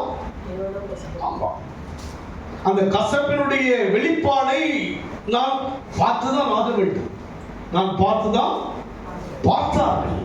பரிசுத்தவான்களுடைய கசப்பினுடைய அனுபவத்தை பார்த்தார்கள். சாந்தமான மோசே எங்கே வரவில்லை? கானானுக்குள். ஒரு டென்ஷன் அடங்குங்க. பேசின சொல்லப்பட்ட அந்த இடத்துல செய்தார், விட்டார், அவர் அழிச்சிட்டார். ஒன்றும் பெரிய காரியம் இல்லைங்க. தேவ கசப்பை, தேவ நன்மையும் பார்த்தார்கள் பரிசுத்தவான்கள். இரண்டாவது தேவ கசப்பையும் பார்த்தார். அதுபோல நன்மையும் என்னால் பார்க்க முடியும், அவருடைய கசப்பின் மூலமாய் வருகிற கண்டிப்பையும் நான் பார்த்துதான் இல்ல ஆண்டவர், நான் இல்ல நான் பார்க்கணும். எனக்கு அந்த பயம் இல்லாவிட்டால் அந்த கண்டிப்பு எனக்கு வரதான் செய்யும். கண்டிப்பு எனக்கு சொன்னேன், வந்துருங்க நீங்க எல்லாம் சொன்னேன், வரமாட்டுன்னு சொன்னாங்க, சூழ்நிலைகளை சொன்னாங்க, இன்றைக்கு இல்லாமலும் போனாங்க. எச்சரிக்கின்ற வார்த்தைகளுக்கு நாம் கவனத்தோடு இருக்க வேண்டும். இன்னொரு வசனம் வாசிங்க, அதுலயே 8, 7 வாசிங்க. 8ஆம் அதிகாரம் 7ஆம் வசனம் வாசிங்க. ஆகாயத்தில் உள்ள நாரை முதலாய் தன் வேலையை அறியும் காட்டுப்புறாவும் கொக்கும் தகவிலான் குருவியும் தாங்கள் வரத்தக்க காலத்தை அறியும். என் ஜனங்களோ கர்த்தரின் நியாயத்தை பாருங்க. கேவலமான பறவை எல்லாம் கர்த்தர் பேசுகிறார். எதை பேசுகிறார்? உண்ணக்கூடாதுன்னு சொல்லப்பட்ட நாளை குறித்து பேசுகிறார். அதை குறித்து பேசுகிறார். நீங்க இந்த பட்டணங்க எது சாப்பிடணும், எது சாப்பிடக்கூடாது சொல்லுங்க, அவைகளை குறித்து பேசுகிறார். மறுபடியும் வாசிக்கிறது. ஆகாயத்தில் உள்ள நாரை, ஆகாயத்தில் உள்ள நாரை, நாரை முதலாய், நாரை முதலாய் தன் வேலையை அறியும், தன் வேலையை அறியும், காட்டுப்புறாவும், காட்டுப்புறாவும், கொக்கும், தகவிலான் குருவியும், தகவிலான் குருவியும் தாங்கள் வரத்தக்க காலத்தை அறியும். பாருங்க, ரொம்ப அற்பமான பறவைகள் எல்லாம் தேவ வாயினால் பேசுகிறார். யாரை குறித்து பேச வேண்டும்? ஆபிரகாமை உன் பிள்ளைகளின் கையை போடாதே என்று பேசுகிறவர் அடுத்தது யாரை குறித்து பேச வேண்டும்? இன்னான் அங்கே பிறந்தான் என்று சொல்லப்படும். நம்மை குறித்து பேச வேண்டும். ஆனால் யாரை குறித்து பேசுகிறார்? கொக்குகளையும் நாரைகளையும் காட்டு புறாக்களையும் தகைவிலான் குருவியை குறித்து பேசுகிறாரே. யாரை குறித்து பேச வேண்டும்? யாரை பத்தி பேசணும்? பேசுறார்களா? பேசணும். எதற்கு பேசவில்லை? அறியும். என் ஜனங்களோ கர்த்தரின் நியாயத்தை பாருங்க. அவருக்கு என் ஜனங்கள், என் ஜனங்கள், என் ஜனங்கள். எப்பேற்பட்ட ஒரு இலகிய மனம் உள்ளவர் தேவன். விட்டு கொடுக்காதவர், உங்களை யாருக்கும் உணவு சொல்றாரு. என் ஜனன்றார், நாளை முதலாய் அந்த வேலையை அறியும் என் ஜனங்களோ கர்த்தரின் நியாயத்தை அறியார்கள். சரியா? நமக்கு மற்ற நிகழ்ச்சி தான் பெருசா தெரியும் தவிர தேவ நிகழ்ச்சி நமக்கு பெருசா சொல்லுங்க. சரியா? ஆனால் யாருன்னா அவச்சரம், அவரின் துதியை சொல்லிக் கொண்டு வருவான்னு சொல்லுகிற அளவுக்கு அவர் ஜனமா இருந்தாலும் கூட நான் அதை அறியாதவனா இருக்கிறேன். தொடர்ந்து வாசிப்போம். நீதிமொழிகள் 1:25 வாசிங்க. என் ஆலோசனை எல்லாம் நீங்கள் தள்ளி என் கடிந்து கொள்ளுதலை வெறுத்தீர்கள். என் கடிந்து கொள்ளுதலை வெறுத்தீர்கள். கடிந்து கொள்ளும் போது ஏற்றுக்கொள்ளுகிற மனப்போக்கம் நமக்கு வரணும். ஆமென் சொல்லுங்க. கடிந்து கொள்ளும் கரைகள் போக்கும் கனமடைய வழி நடத்தும். கடிந்து கொள்ளுதல் தான் என்னை கனப்படுத்தும். கடிந்து கொள்ளுதல் இல்லாவிட்டால் உன் பிள்ளையை சீராய் வளர்க்க முடியாது. கடிந்து கொள்ளுதல் மிக அவசியம். அது அப்படியே நம்ம விட்டு கொடுத்தா நமக்கு அது விளையாட்டாவே இருக்கும். அப்ப நம் வாழ்க்கையிலே இங்க நீதிமொழிகள் என்ன சொல்லுகிறார்? கடிந்து கொள்ளுதலை வெறுத்துட்டு என்ன பண்ண, இதெல்லாம் எனக்கு வேண்டாம், இதெல்லாம் வேண்டாம், இந்த வார்த்தை எனக்கு வேண்டாம், தண்டிக்கும் கண்டிக்கும் இந்த வார்த்தை எனக்கு யாருக்கெல்லாம் வேணும்? எனக்கு வேணும். தான் சிக்ஷிக்கிறது, தான் நேசிக்கிற தெய்வம் நேசிக்கிறதுனால தான் என்ன பண்ணாருங்க, ஒரு தட்டு தட்டுறாரு. நேசிக்க என்ன பண்ணுவாருங்க, இந்த ஆடு என்ன பண்ணுவாங்க, கோயில் விட்டு வட பண்ணுவாங்க. கோயில் என்ன பண்ண எங்கோனா சுத்தம் என்ன பண்ணிங்களா, அது போல பண்ண மாட்டாரான்னு நம்ம அப்படி விடுவதற்கு தான் இன்னைக்கு நம்ம என்ன பண்ண மாட்டார் தேவன். எப்போ விட்டுருப்பார்? நம்ம எப்படியாயும் தேவனுக்குள் உருவாக்க வேண்டும். நான் உருவாக வேண்டும், கர்த்தருக்குள்ள நான் உருவாகணும். என்னை அழைத்த போதே என்னை உருவாக்கத்தான் அழைத்தார். உங்களை அழைத்த போது எதற்கு அழைத்தார்? பாதியில கைவிட்டு போவதற்கு அழைக்கலைங்க. நம்மள உலகத்தின் முடியும் மட்டும் சகல நாட்களும் உங்க கூட இருப்பேன் என்று அழைத்திருக்கிறார். நான் உன்னை விட்டு விடுவதும் இல்லை, உன்னை கைவிடுவதும் இல்லை என்று அழைத்திருக்கிறார். நான் உறங்குவதும் இல்லை. இதையெல்லாம் யாருக்கு சொன்னார்? யாருக்கு சொன்னாருங்க? யாருக்கு சொன்னார்? நான் உன்னை விட்டு விலகுவதும் இல்லை எனக்கு சொன்னார். கண்டிப்பும் எனக்கு தான், ரெண்டுமே ஏத்துக்கணும். கண்டிக்கிறார்னா என்னை உருவாக்குறார். என்ன பண்றாருங்க? கடினமான பாதைகள் நம்ம உருவாக்குது. கஷ்டமான பாதையில் தான் நம் வாழ்க்கையில ஒரு உருவாக்குதலை கற்றுக் கொடுக்கும். எல்லாமே நமக்கு சாதகமா இருந்தா எதுவுமே கற்றுக்க முடியும். என்ன பண்ண முடியுதுங்க? எல்லாமே ஒரு வழியெல்லாம் ஒரு மேடாகவே இருந்தா, வழியெல்லாம் நமக்கு சமமா இருந்தா என்ன பண்ண முடியாதுங்க, கற்றுக்கொள்ள முடியாது. ஒரு பள்ளத்தின் வழியா கடந்து போகும்போது தான் அந்த பள்ளத்தின் அனுபவம் தெரியணும். அப்பதான் கற்றுக்கொள்ள முடியும். எல்லாமே நமக்கு சாதகமாக, நமக்கு எல்லாமே நமக்கு நன்மையா இருந்தால் ஒன்றும் தெரியாது, அந்த அனுபவம் தெரியாது. தேவன் நம் வாழ்க்கையை கண்டிப்பதற்கும் அனுமதிக்க வேண்டும். ஆமென் சொல்லுங்க. அப்பதான் கர்த்தர் இருக்கிறார். அதுக்கு கர்த்தர் இருக்கிறார். உபத்திரப்பட்டது எனக்கு நல்லது, அதனால்தான் அவருடைய பிரமாணத்தை நான் கற்றுக்கொண்டேன். பாடுகள், அவமானங்கள், நிந்தனைகள், வேதனைகள் ஊடாக தான் கர்த்தரை பார்க்க முடியும். எல்லாம் இருந்து நான் கர்த்தரை பார்ப்பதல்ல. பாடுகள் ஊடாக நீங்க கடந்து போகும்போது மற்றவங்களை பார்க்க மாட்டீங்க, கர்த்தரை பார்ப்பீங்க. கர்த்தரை பார்ப்பீங்க. வேதனையான காலங்களில் ஒரு சிலர் தான் உங்கள்கிட்ட இருப்பாங்க, தவிர அநேகர் இருக்க மாட்டாங்க. ஆனால் கர்த்தர் இருப்பார். அங்கதான் அவருடைய மகிமையை, அவருடைய கிருபையை, அவருடைய அன்பை பார்க்க முடியும். அப்பதான் உருவாகும். என்ன பண்ணுவோம்? அப்பதான் அதனால் கடிந்து கொள்ளுதலை வெறுக்க கூடாது. நீதிமான கொட்டுகிறாங்க, எண்ணெயை போல பண்ணுவாரு, ஏற்றுக்கொள்ளணும். நீதிமானை கொட்டுவது எப்படி இருக்குமா? ஏற்றுக்கொள்ளும். நாம் யாவரும் என்ன செய்ய வேண்டும்? சொல்லுங்க, யாரெல்லாம் ஏற்றுப்பீங்க?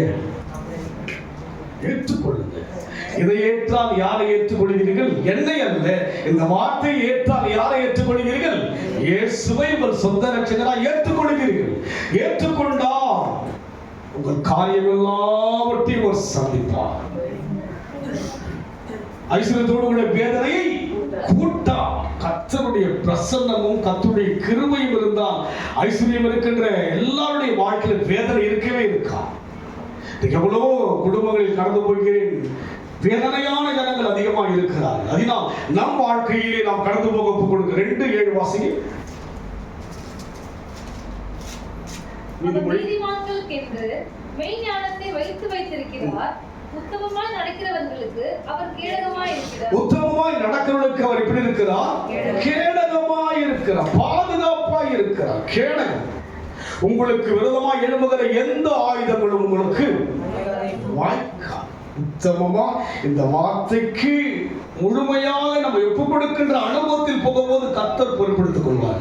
நமக்கு அந்த வாஞ்சை வந்து விட்டால் போதும். அவனிடத்தில் வாஞ்சை இருக்கிறபடினால் அவனை நாம் வாங்கி அந்தவரை உங்களை தேடுகின்றது தாகம் எனக்குள்ள இருக்கையா, அந்த வழியை திறங்கன்னு சொன்னீங்கன்னா கர்த்தர் உங்களுக்காக எல்லா வழியும் திறப்பார். தாகம் அவசியம். உங்ககிட்ட தான் இருக்கிற தாகம், என்கிட்ட தான் இருக்கிற தாகம். அது யாராலும் என்ன பண்ண முடியும்? மாற்ற முடியாது. நமக்குள் தான் அந்த வாஞ்சை வர வேண்டும். வாசிக்குது. அவர் நீதிமான்களுக்கென்று மெய்ஞானத்தை வைத்திருக்கிறார். நீதிமான்களுக்கென்று மெய்ஞானத்தை வைத்திருக்கிறார். மெய்ஞானம் என்ன? வேதம் தாங்க ஞானம். இந்த மெய்ஞானத்தை தேவர்களுக்கென்று வைத்திருக்கிறார். மெய்ஞானம் இதுதான். மெய்யான ஞானம், தேவனை அறிவதே சிறந்த ஒரு ஞானம். மெய்யான ஞானத்தை நமக்கு தேவன் கொடுத்திருக்கிறார். இன்றைக்கு நான் போயிட்டு நடத்தின அந்த பிரைஸ்ல எல்லாருக்கும் ஒரு குழப்பம். நான் சொன்னேன், நான் உங்களை என்ன பண்ண மாட்டேன், நான் ஜெபம் பண்ணுவேன், தவறு என்ன பண்ண மாட்டேன், உங்களுக்கு சுட்டி காண்பித்து அன்பை நான் இழக்க மாட்டேன். ஜெபிச்சுக்கிட்டே உங்க வாழ்க்கை என்ன பண்ண போறேனாலும் உங்களோட கூட பழகிட்டு தான் மாற்றுவேன் தவிர உடனே உங்களை என்ன பண்ண மாட்டேன், விட்டுட்டு நானே கட்டாயிட மாட்டேன். என்ன பண்ண மாட்டேன். அநேக காரியங்களை பேசினார்கள். அவளுக்கெல்லாம் பேசும்போது ஒன்றை சொல்லலை. அதுக்கப்புறம் ஆராதனை பண்ணிட்டு அவளுக்கு பிரசங்கம் பண்ணும்போது வார்த்தைகளை சொல்லும்போது ஏற்றுக்கொண்டுதான் ஆக வேண்டும். தனிப்பட்ட முறை தவறுங்க, இது சரியில்லைன்னு சொன்னா என்ன பண்ண முடியாதுங்க, மனத்தாங்கள் தான் வரும். வார்த்தையை சொல்லிவிடலாமே, குமாரன் விடுதலையாக்கினால் இங்கதான் விடுதலை. நான் சொல்லும் போது அது ஒரு கசப்பாக, அது ஒரு பகையாய் மாறும். எதற்கு? நான் யாரோடும் சமாதானம் இருக்கத்தான் விரும்புவேன். கூடுமான அளவுக்கு என்ன பண்ணுங்க, யாரையும் நேரடியாய் தாக்குவதல்ல, வசனத்தை சொல்லிட்டு போவதுதான் வேலை. இன்னைக்கு என்ன சொல்லுகிறார்? எச்சரிப்பாயாக. எதை குறித்து எச்சரிப்பாயாக? மறுபடியும் யோசுவாவை பார்க்கலாம்.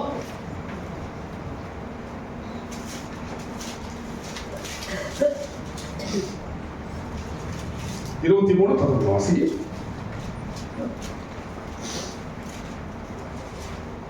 ஆகையால் உங்கள் தேவனாகிய கர்த்தரில் அன்பு கூறும்படி உங்கள் ஆத்துமாக்களை குறித்து மிகவும் எச்சரிக்கையா இருங்கள். நீங்கள் பின்வாங்கி போய் உங்களுக்குள்ளே மீதியா இருக்கிற இந்த ஜாதிகளை சேர்த்து அவர்களோட சம்பந்தம் கலந்து நீங்கள் அவர்களிடத்திலும் அவர்கள் உங்களிடத்திலும் உறவாடினால் உங்கள் தேவனாகிய கர்த்தர் இனி இந்த ஜாதிகளை உங்களுக்கு முன்பாக துரத்திவிட மாட்டார் என்றும் உங்கள் தேவனாகிய கர்த்தர் உங்களுக்கு கொடுத்த இந்த நல்ல தேசத்திலிருந்து அழைத்து போகும் மட்டும் அவர்கள் உங்களுக்கு கண்ணியாகவும் வலையாகவும் உங்கள் விழாக்களுக்கு சவுக்காகவும் உங்கள் கண்களுக்கு முள்ளுகளாகவும் இருப்பார்கள் என்று பாருங்க. விழாக்களுக்கு எப்படி இருப்பாங்களா? வழியெல்லாம் வந்துருக்கு. விழா வழி வருது. என்ன வருதுங்களா? விழா வழி வருது. என்ன வருது நமக்கு? என்ன வருது நமக்கு? அவங்களோட சம்பந்தம் கலந்துதான் வழிதான் நமக்கு. அவன் சொல்ல பார்க்கலாம். யாரோடு சம்பந்தம் கலக்க வேண்டுமோ அவளோடு தான் ஒரு சம்பந்தம் இருக்கணும். ஊர்ல எல்லாருக்கிட்டையும் சம்பந்தம் கலந்தா வழிதான். ஆமென் சொல்லுங்க. விசேஷமாய் வேறு பிரிக்கப்பட்ட ஜனங்கள் இஸ்ரவேல் ஜனங்கள். அவர்களுக்காக ஒரு ஸ்தலத்தை தேவன் உண்டாக்கினார். அவர் சொல்றார், மறுபடியும் நடுவுலப்படி என்றும் கர்த்தர் உங்களுக்கு கொடுத்த இந்த நல்ல தேசத்துல, நல்ல தேசத்துல கொண்டு போயிட்டாரு. ஆனா அழில வரைக்கும் என்ன பண்ணுவோம்? அவங்களுக்கு விழாவளி வரும். இரண்டாவது கண்களுக்கு என்ன வருமா? கண்களுக்கு முள்ளுதலாகவும் இருப்பார்கள். கண்களுக்கு என்னவா? வயசானம்மா அவங்க சொல்ல கண்ணில் ப்ரெஷர் மாஸ்டர் நம்ம ட்ராப் பண்ணாங்க. கண்ணில் வயசான நல்லா இருந்தாங்க. அவங்களுக்கு தவறா சொல்லல. அப்போ கண்ணுக்கு என்ன வரும்? கண்ட கூட பிபி வருமா அவங்க சொல்கிறாங்க, எனக்கு தெரியல. அவங்க சொன்னாங்க பிபி இருந்து குறைஞ்சே போச்சு, நர்ஸிங்க டென்ஷன்லாம் போச்சு, ஒன்றும் கிடையாது, ப்ரெஷர்லாம் என்ன கிடையாதுங்க. அப்படி கத்த சுகத்தை கொடுத்துட்டு வர ரொம்ப டென்ஷனாக நேற்று தான் அந்த குழந்தைகிட்ட கொஞ்சம் டென்ஷன் ஆகிட்டு, அதுக்கப்புறம் வேண்டாம் அல்லதுங்க. நம் வாழ்க்கையிலே கண்களுக்கு எதுவாய் மாறுகிறது, கண்களுக்கு முள்ளுகளாகவும் இருப்பார்கள் என்று நிச்சயமாய் அறியுங்கள். நிச்சயமாகவே முடிவு உண்டு. அது போல இதையும் சொல்ல, நிச்சயமாய் கண்களுக்கு முள்ளு வரும். என்ன வரும்? எச்சரிப்பாயாக. விழாவுக்கு சவுக்கு வரும். அதுக்கு சவுக்கத்தை அடிக்க மாட்டாங்க, ஆட்டோமேட்டிக்கா வலி வரும். விழா வலி, அந்த வலி, இந்த வலி, எல்லா வலியும் வரும். வருதாளிங்க நமக்கு யாசுந்தாங்க நம்ம பாவம் வலிக்கு நம்ம சொல்ற சொல்லுங்க பார்க்கலாம். இதெல்லாம் கூட பைபிள்ல இருக்கா? இதெல்லாம் பைபிள்ல இருக்குங்க. இதெல்லாம் பைபிள்ல இருக்கு, இதெல்லாம் பைபிள்ல இருக்கு. நான் ஒரு முறை பரிகாரி என்ற ஒரு வார்த்தையை வந்து ஒரு வீட்டில் பெங்களூர்ல நான் பண்ணேன். அது வந்து பரிகாரினா இங்கிலீஷ்ல ஒரு டாக்டர். அதுக்கு அப்போ அவங்க அப்பதான் படிக்கிறாங்க டாக்டரா. அவங்களுடைய அக்கா டாக்டர். அவங்க சொல்றாங்க, உனக்கு வந்து என்கிட்ட வராத, யுவராஜி கிட்ட பிரச்சனை எதுவாக சொல்லிட்டு. அதுக்கு அவங்க அக்கா கிட்ட தான் ஃபோன் பண்ண, உங்களுக்கு அப்படிதான் யுவராஜி இருக்கு என்ன பண்ணுங்க அவர்கிட்ட பாருங்க. நம்ம வாழ்க்கையிலே எல்லாமே உள்ள இருக்கு, நம்ம ஆராய்ந்து பார்ப்பது கிடையாது. இதெல்லாம் படிச்சிருக்கீங்க நீங்க? யாரெல்லாம் படிச்சுக்கிறீங்க? விலாவலி வரும், கண்ணு வலி வரட்டு, உள்ளங்கையில் மறைந்திருக்கிறேன், ஒரு மதிகள் எப்போதும் எனக்கு முன்பாக இருக்கிறது, நான் உன்னை பெருகவே உன்னதமானவர் மறைவில் இருக்கிறவர். இதையும் படிச்சுக்கிறோம். விலாவலி எல்லாம் படிக்கலாம். இப்பதான் விளக்கமா சொல்ற என்ன வழி வரும். அப்போ விலாவலி வருதுன்னா என்னன்னு யாரும் யோசிக்கிறீங்க? கொஞ்சம் அவரை யோசிக்கணும். ஆண்டவரே ஏதோ ஒன்று இருக்குது, அதனால என்ன வருது எனக்கு? நீங்க சுகத்தை பெற்றுக்கணுங்க. நீங்க பலவீனத்திலே பலனை விளங்க செய்யணும். ஆமென் சொல்லுங்க பார்க்கலாம். எனக்கும் பலவீனம் வருது, பலத்தை விளங்க செய்ய உடனுக்குடன் பலவீனத்திலிருந்து வெளியே வந்துதான் இருக்கு. நான் இல்லாட்டி ஐசி போனோம், அங்க போனோம், இங்க போன்றோம். என்ன பண்ணுவாங்க? அந்த லெவலுக்கு நான் போக மாட்டேன். என்ன பண்ண மாட்டேன்? அந்த லெவலுக்கு நான் போற மாதிரி கண்ணை மூடிடுவேன். நான் தேவன் தான் எனக்கு பரிகாரி, உரிமை உண்டு அவர்கிட்ட. கேட்பதற்கு என்ன உண்டு? என் நாமத்தில் எதை கேட்டாலும் நீங்க கேட்பதற்கு என்ன உண்டு? அதனால நம்ம வாழ்க்கையில என்ன பலவீனம் வந்தாலும் யார்கிட்ட கேட்கணும்? நீங்க இயேசு கிட்ட கேட்கணும். என்ன கேட்கணும்? சுகத்தை கேட்கணும். அதோடு மாத்திரமல்ல, என் கூட்ட குறை என்னவோ அதையும் கேட்கணும். அதுதான் நல்லதுங்க. சுகத்தாங்க சுகத்தாங்க சுகத்தாங்கன்னா சுகம் எப்படி கிடைக்கும்? எனக்குள்ள என்ன இருக்கு? என்ன குறை இருக்கு? சம்பந்தம் கலந்துக்கிற ஒரு குறை இருக்கு. அதுக்கு உலகத்தோடு கூட சம்பந்தம் கலக்கிற ஒரு குறை இருக்கு. ஓய்வு நாளிலே மற்ற இடத்துல சம்பந்தம் கலந்து கொள்கிற ஒரு குறை இருந்தா என்னதான் வரும்? எனக்கு என்ன வரும்? சொல்லுங்க பார்க்கலாம். வேதத்தில் சொல்லப்படுகிறது, தன் ஜனங்கள் இப்படித்தான் வாழ வேண்டும் என்று சொல்லி பிரமாணங்களை கர்த்தர் எழுதி கொடுத்து விட்டார். இதை உலகம் மீறலாம், யார் மீறக்கூடாது? யார் மீறக்கூடாது? நாம் மீறக்கூடாது. எனக்கு தான் இந்த பிரமாணம், ஊருக்கா உலகத்துக்கா? என் கையில இருக்கிறதுனால யாருக்கு தான் அந்த பிரமாணம்? யார் கையிலெல்லாம் வேதம் இருக்கிறது?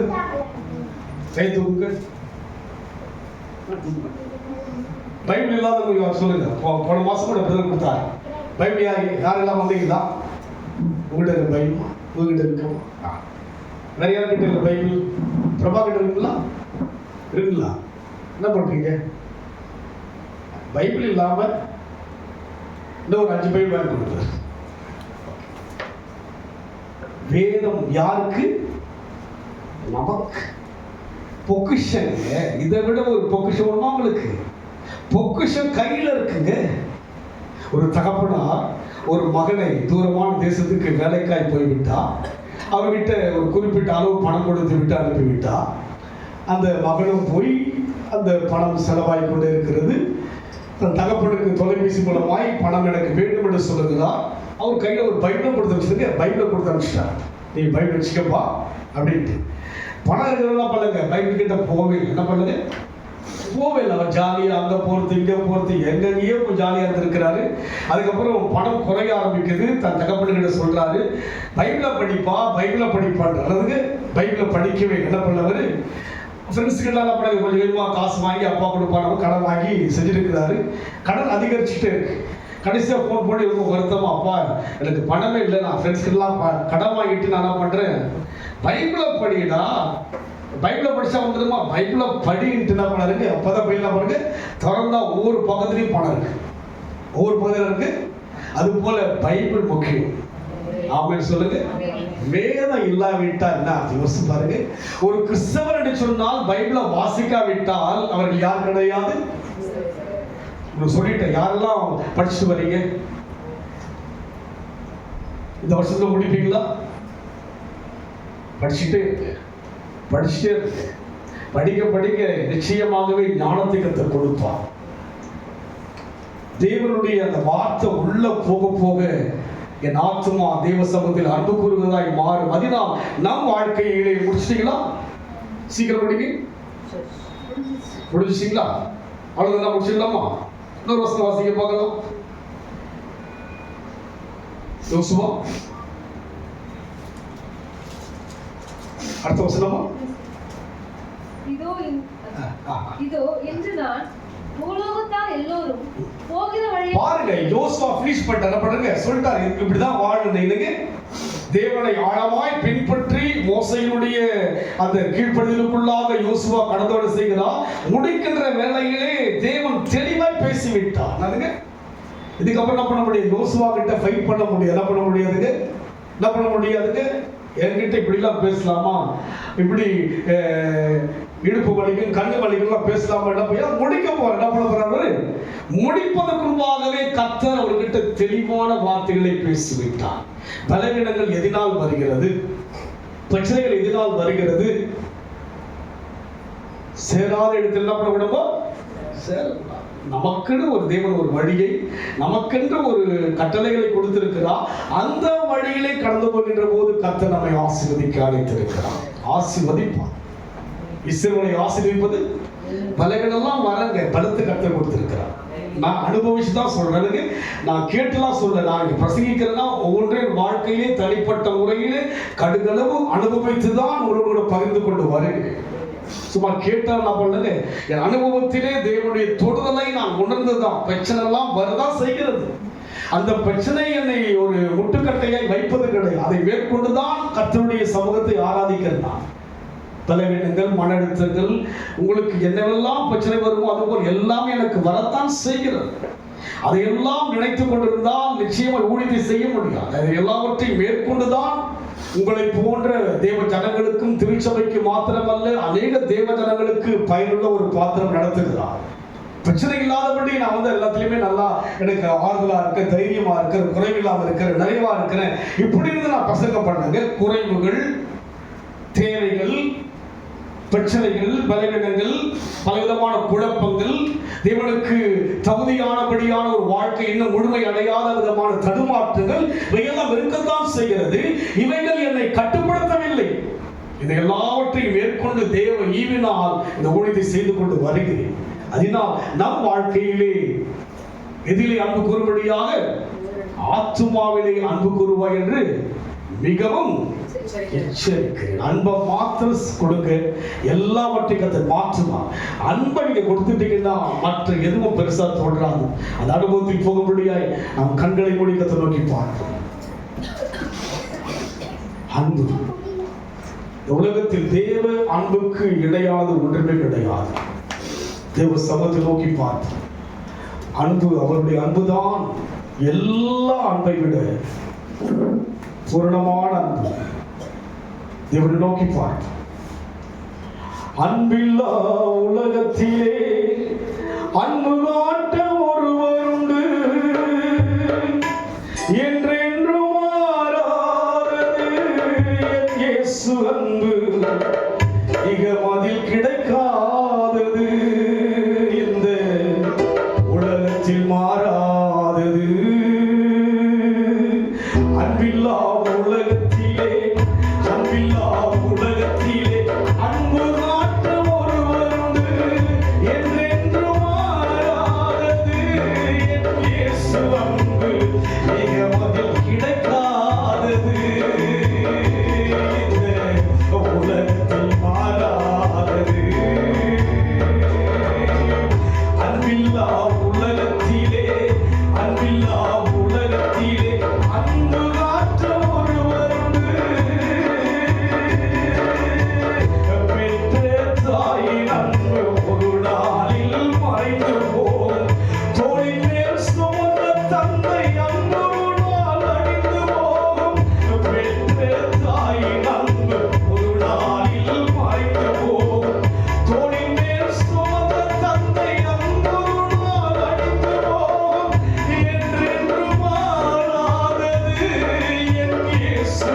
அன்பு ஏகமதில் கிடைக்காதது. இந்த உலகத்தில் மாறாதது. என்றென்றும் மாறாதது. என் இயேசு அன்பு ஏகமதில் கிடைக்காதது. இந்த உலகத்தில் மாறாதது. அன்பில்லா உலகத்திலே, அன்பில்லா உலகத்திலே அன்பு காட்ட ஒருவருண்டு. கணவனின் அன்பொரு நாள் உன்னை விட்டே பிரிந்துவிடும். மனைவியின் அன்பொரு நாள் சிரித்து கொண்டே மறைந்துவிடும். கணவனின் அன்பொரு நாள் உன்னை விட்டே பிரிந்துவிடும். மனைவியின் அன்பொரு நாள் சிரித்து கொண்டே மறைந்துவிடும். என்றென்று மாறாதது என் இயேசு அன்பு ஏகமதில் கிடைக்காதது. இந்த உலகில் மாறாதது. என்றென்று மாறாதது என் இயேசு அன்பு ஏகமதில் கிடைக்காதது. இந்த உலகில் மாறாதது. அன்பில்லா உலகத்திலே, அன்பில்லா உலகத்திலே அன்பு காட்ட ஒருவருண்டு.